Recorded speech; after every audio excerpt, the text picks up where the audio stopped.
Hello guys, welcome back to Logical as always, and today we're on to the Fissure in the Mist, I think it's called. Basically our boss is Caligo, Miasma of Night, and unfortunately in one of our first attempts, so bad, in this scenario I was unable to clutch it. So bad. But in saying that though, Caligo of the Night, it was not the hardest boss. I think we nailed him on our second attempt, so we did. So Caligo wasn't too bad. In terms of the bosses, he's not the most difficult, as says that could very well change with coming updates. You know how it is yourselves.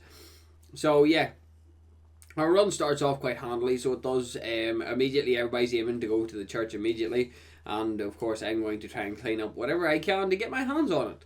Because again, my point is the fact that everybody runs on. I'm trying to see if I can get some upgrades, preferably quite early if I could, because RNI, if you don't have the setup, is not as strong as you would like him to be, is a big thing, so it is.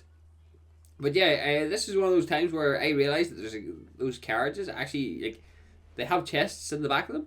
So got a stone sword key, and then immediately we went and picked up went to the church to pick up the upgrade to our flasks, and then obviously these guys had already well cleared out well ahead of me, so they have. Pick up a horn bow, handy enough. That's some magic damage that, well, it's just straight up a stronger bow in this scenario, so it is, so it just works better for us. So it does, so we immediately work with the horn bow, and then we proceed onwards. Now immediately one of the guys says, yes, let's do an Everjail. Why did we choose to do this Everjail? I will never know, because this was the Beastman Everjail, and I got schmigged immediately. Yeah, not a good idea. See, some Everjails are not as easy as others. I'm not even gonna lie, some Everjails are a complete nightmare. As it says on stream, I got landed. Immediately pick up the HP. On stream, I got landed with the double Godskin duo for our first ever Everjail. Talk about a brutal start. So it was. Just realised that their the halberd has giant hunt on it. That would have been a really nice weapon to have on a decent build, but unfortunately, no luck. Now immediately we're going to pick up the sword that gives us Elden discovery from this, because I need better gear. Without it, I am screwed. And then at this stage, I had also found out that by this recording, I had found out that yes, two-handing your armaments does actually affect your bow's damage. So that's why. Then straight off rip, like clockwork, we hit a cave so we can pick up our upgrade materials, and then the fire's starting to, well, has already creeped in, but of course I'm going to do the suicide run to try and grab myself another flask, because, well, being sensible tends to help, plus having that refresh, I didn't actually realise that it refreshes all of it, but having a grace close by means that it's we're safe regardless in this scenario. If there had been anything in our way, then it would have been slightly more difficult, so it would have been slightly more screwed, so it would have been. Immediately they're moving into the middle, we stop by another church, collect that, and of course there's one of the elite bosses. Of course, it just so happens to be an Erdtree Spirit, and they opt the fuck out. They're smart. And then finding a camp to deal with more Royal Knights. Again, not a struggle, because our team at this stage is actually pretty damn strong. I'm not even going to lie. Our team is actually pretty decently stacked, so it is. And I'm getting plenty of HP to work with. There's an odd 10% increase to our HP. And we're moving on to our next area damn near immediately. I have to give a credit to these guys. These guys are bloody spot on in their abilities of things. I stop by the merchant to see if I can pick up anything, and then I do the smart thing and upgrade my bow, because I don't think there's any guarantee of me getting anything, so there isn't. And then we pick up the improved power, because the Revenant, I believe, was the one that cleared out the tower. And then of course I get caught by a battle mage, and luckily enough Revenant is in the fire and flames with me, which is pretty good, and she did have her ultimate on hand, so very good and very nice, because we end up managing to get our asses out of here. So we do. We just pick up that there because it's the only thing that has any value to me as of right now. So our boss of this run is going to be the Duke's Dear Freya. Yeah, they really give this boss a buff, but it's not as extreme a buff as some of the other bosses have been given. She doesn't have the damage, she doesn't have the damage output, she does have a few new slows, a few new moves, but nothing that really sort of scared me in that sense. Like, yeah, she's strong, but just she's not. Aye, and then she has her AoE web that slows you down, but she doesn't have any ranged attacks that really make use of that AoE slow. So, not particularly a difficult boss by any stretch of the imagination, in my opinion. And then, as far as I'm correct, yeah, we go with the Create Holy Ground on low health, which is just very nice. So it is, because then that means that that'll give us a little bit of extra sustain long term. So, well, if we do get hit or anything like that, there we've got a little bit more to work with in that sense.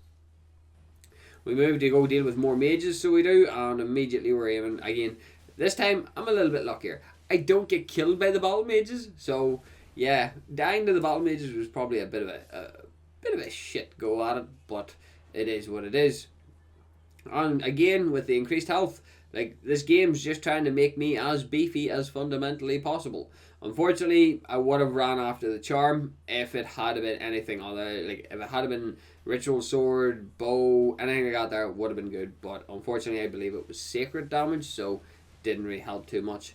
Of course, we decided to take on the ulcerated tree spirit, but of course, yeah, people need to understand that the ulcerated tree spirit is a fuck around and find out boss, because even though most people have plenty of experience putting these guys down, for some unknown reason, they're even more unwieldy in this game than they were in the original. Even in the original, they were still pretty damn annoying. But taking that into account, it's a so-so to be 100% honest. As says, you do need a pretty stacked team to be able to put one of these things down. If you're not stacked, you're screwed. That's more or less the long and the short of it. So it is. We take the increased duration because we could get something that is of use to us. So we will, as says, I don't know what it is. I don't know how the rewards work, but normally I'm the one that ends up getting screwed on it most times. Grafted Scion in the castle, that's what you want to be seeing, because no harm. Grafted Scion isn't exactly what you consider as a difficult boss. You're able to bully Grafted Scions quite easily. It doesn't take much to be able to beat a Grafted Scion down. Their damage is strong, but as says, with the amount that we have all played Elden Ring, Grafted Scion doesn't really stand much of a chance in this fight, so it doesn't. It's just the way it is. But of course, the game being the way that the game always is, it gives me the Erdtree Bow, which gives me a holy damage option. Now, at this stage, I'm wondering, was that talisman good or bad? Because I didn't know if it was the lightning one or the sacred one. I would have liked to have checked it, because then that means that I would have been able to have more damage if needed. In saying that though, we do pick up in my opinion, one of the best ones in the game, especially for Iron Eye, that there's the Crucible Feather Charm. The reason why it is so good is just down to one singular fact. So it is, guys, it's down to one singular fact. Iron Eye loves to dodge. So having that ability to have those extra dodging capabilities, those extra A-frames, even though I'm going to be taking more damage, I've been stacking health at this rate, this is perfect for me, so it is. Then we take down the dragon. Flying dragon, that's all it's called. So again, I get Yeated Greatswords, and we take the attack boost dragon because more damage is always useful. This is the moment where I realised that I fucked up, because I realised that the guys beneath me had ran a different direction. There's actually one complete shortcut behind all of this here, and if you follow them up the back, head up the back and up to the left, there's a boss, deal with the boss, and then literally just move on. Literally, there's a grace here and everything. Just keep climbing up the mountain, and you'll get to your peak quicker than instead of dying. So it just makes life so much easier. So it does. We get our boost.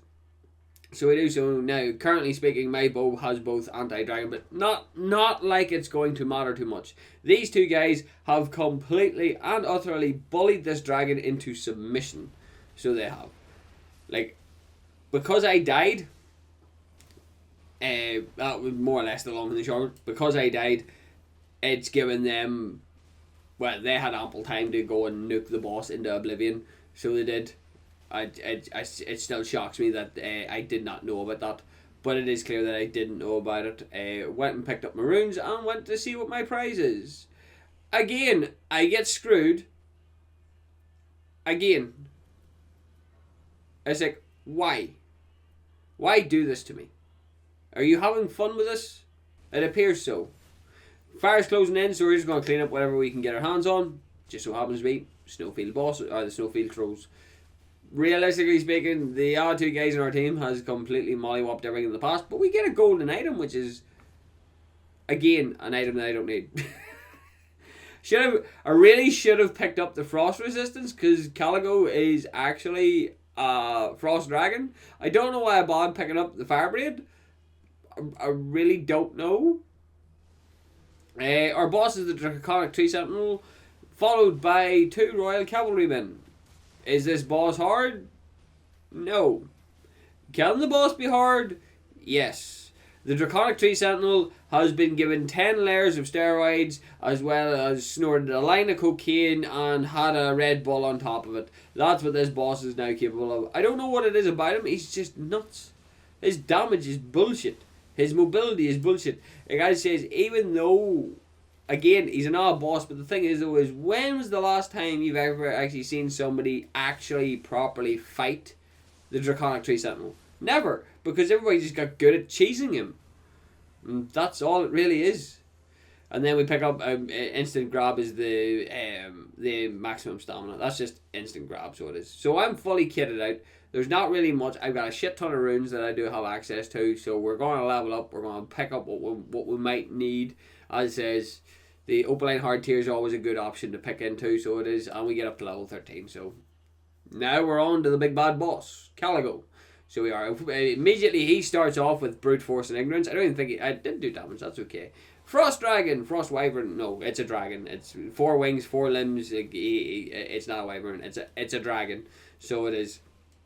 Again, we nearly beat him on our first original attempt. So we did. That's simply what it was. We did nearly beat him on our first attempt because he is not as difficult as some of the other bosses, in my opinion. As says, Libra dwarfs this guy in terms of damage, so he dwarfs this guy in terms of difficulty, because with a lot of it being high range but low damage, it's just one of those things that you can really sort of bully your way around, in my opinion. Now, as says, some people might disagree.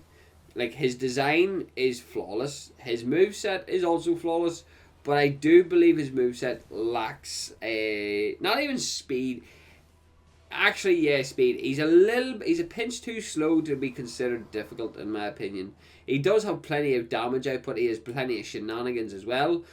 Like this one, for example, where he just starts to freeze the sky. I think I start following him, but you can see that as the sky is freezing. So you can you in this video? You can, just about, to be honest. But yeah, you can see as the sky freezes. This did kill me in the past. It didn't kill me. I think it just completely, it knocked me down to near death. But yeah, absolutely mesmerizing. I think my reaction to that was, ooh, pretty, splat. That was more or less what happened in that video, in that fight. It was just, ooh, pretty, splat. So it is. Other than that, there was, I think, was normally is considered his phase transition attack. So it is, because he only really ever does it once. He never really sort of goes out of his way to do anything really else. But other than that, most times he is just considered a. Is it bad to say that some of the bosses just feel harder than him? Like, some of the world bosses feel harder than Caligo. I don't deny it. He is a fantastically designed boss. He did manage to defeat us once, but in my opinion, he's not really. He's more spectacle in the way that I look at it. Like, even me rewatching this, like, his damage is nothing, in my opinion, dangerous. So it isn't, like I say, it's the only. Actually, hang on, let me rewind, because I just had the thought process there. There's probably a reason why we found this boss just as easy as he was, and that is likely because of the mountaintop Shattered Earth event. Because we got enhanced frostbite resistance twice. I don't know if I picked mine though. I don't think I did actually. I think I picked the red braid, so even at that though. But we got added dragon damage. He's a dragon, so he's going to take additional damage. And then on top of that we also got the massive buff from the mountaintops as well. So yeah, you all know something that could have been a very major defining factor to why we were as durable as we were. Because even with him popping off that attack, it still I expected it to one-shot me because I did entirely misplay. But in saying that though, it is simply is what it is at this stage. This attack looks absolutely amazing. There's only one issue I've had. There's actually only one issue I have with it. It's just not dangerous. Like, you watch them attack me point blank. Like, it's just not an accurate attack. So it isn't.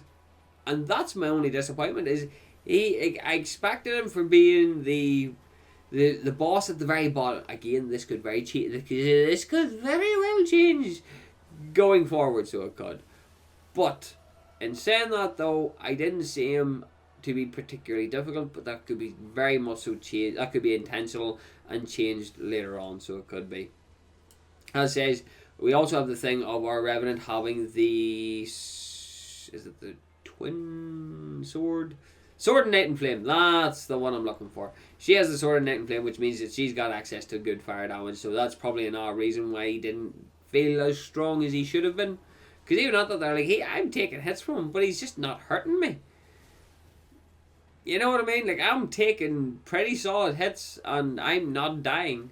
So, yeah, Caligo goes down without much of a challenge. So he does, again, can be changed. Regardless of that, though, yeah. Caligo goes down. That puts us to, that's our second to last boss put down and dealt with. For this here, we unlocked the Shrouded City. So we did, and yeah, I just go around and sort out all my relics and whatnot, just to give myself a quick update, because I have done this here. I haven't covered the relics at all in terms of my builds, because quite frankly, relics are just random as, like, they're just random stats. Like, you're never going to get two relics identical to each other. And then obviously couple, I went to check up on the remembrances, so I did.